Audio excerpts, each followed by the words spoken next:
Olá, meus meninos do primeiro ano, tudo bem? Nós estamos vendo uma escola literária nova chamada Barroco. Nós estamos na apostila 3 e na página 60. Nós vimos na aula passada sobre o contexto histórico do Barroco e nós vimos que havia a Contra-Reforma Católica, o fortalecimento do Tribunal da Santa Inquisição, a criação da Companhia de Jesus, dos padres jesuítas, etc. Hoje a gente vai ver o contexto artístico, como que isso se traduziu para a arte, no caso, para a literatura, que é o que nós estudamos. Na literatura, pequenos, como seu tio já tinha dito para vocês, nós vamos ter as antíteses, as contradições. E a principal contradição é céu ou terra, matéria ou espírito. Sempre essa dualidade, sempre essa dúvida entre dois posicionamentos. Isso, em termos de figura de linguagem, é uma antítese, né? O claro, o escuro, o alto, o baixo, eles vão estar sempre nessa dúvida. A dúvida maior, uma dúvida existencial, dramática. Barroco adora esse exagero, esse questionamento da existência, como a vida passa rápido, por que estamos aqui, por que vivemos nessa terra, no céu é melhor, tudo eles questionam com certo exagero e drama. Diferente dos clássicos, né? Os clássicos gostavam das coisas harmoniosas, diretas, objetivas. Os barrocos são um pouco exagerados, né? Os criadores do barroco. E ali na página 60 a gente vai ver que tem duas vertentes, duas maneiras de se fazer a arte barroca. Na literatura, a mesma coisa, duas maneiras de se fazer o texto. O texto ele vai poder ser chamado de cultista ou conceptista. O que é um texto cultista? O texto cultista, o poema cultista, é aquele que valoriza mais os ornamentos, os enfeites do verso, os enfeites do poema. Ele vai adorar figuras de linguagem, as antíteses, as metáforas, as hipérboles, as anáforas, os quiasmos. O que faltou aqui? Tantas outras. Isso, mas aqui na apostila especificamente nós vamos marcar o que eles estão dizendo, que vai haver muito antítese, paradoxo, hipérbole, anáfora, hipérbato, quiasmo. Nossa, tio, quanta coisa nós aprendemos lá no comecinho do ano, as principais figuras de linguagem. A gente vai botar em prática agora. Vou explicar o que é não. A gente lê o poema e no poema eu explico, mais fácil, tá bem? Então, o poema cultista, o texto cultista barroco é aquele que valoriza esse jogo das palavras. E as figuras de linguagem, vamos fazer bem rebuscado para falar, evidentemente, da dramaticidade da vida, com muito movimento e exagero. Basta você ver aqui em cima, na página 60, essa fotografia dos profetas do Aleijadinho que estão em Congonhas do Campo.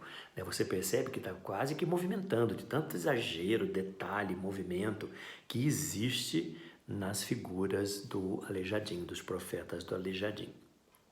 E o conceptismo?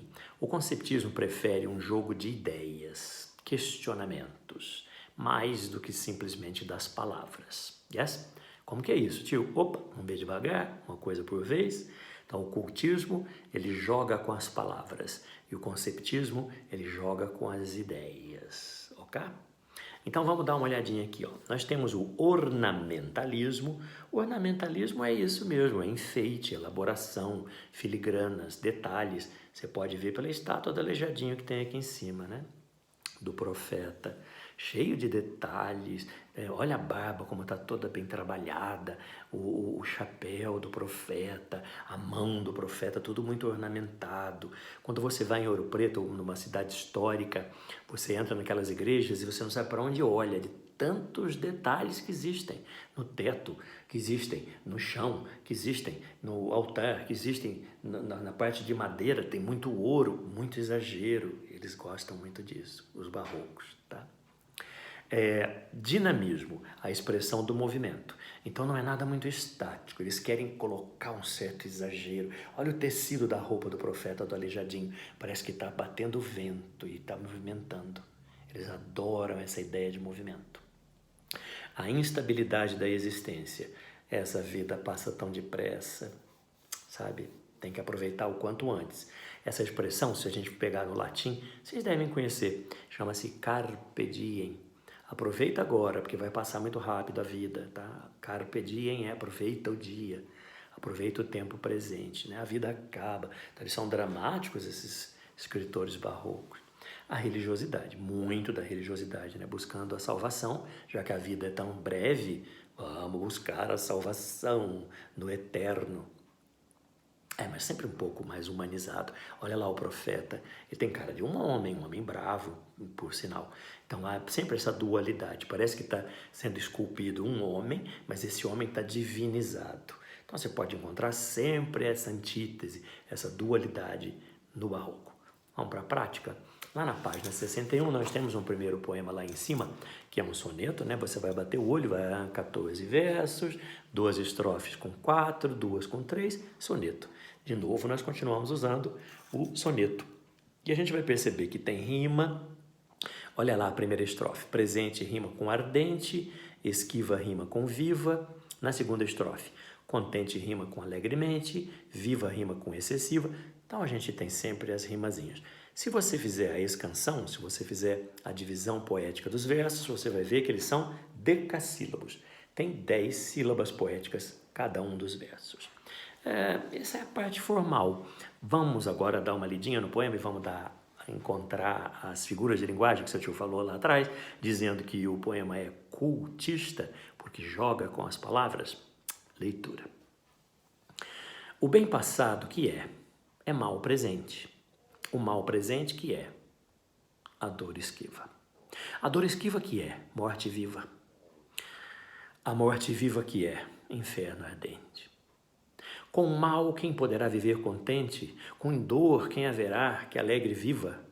Com morte quem não tem pena excessiva? Com inferno quem vive alegremente? Por bem passado, mal vou padecendo. Por alegria, dor, por vida, morte. Com glória, o mesmo inferno estou sofrendo. Mas peito cruel, que ainda é mais forte a dura condição que em ti estou vendo, que bem e mal e dor, inferno e morte. Que dramático! Eles adoram esse drama. O que esse poema está falando, tio Fábio? Não estou entendendo, não. Gente, dor de amor, sofrimento. Há um camaradinha que tem uma amada e ele diz, você não gosta mais de mim. Você me abandonou, você me deixou. Então minha vida se tornou um inferno, é muita dor, é muito sofrimento.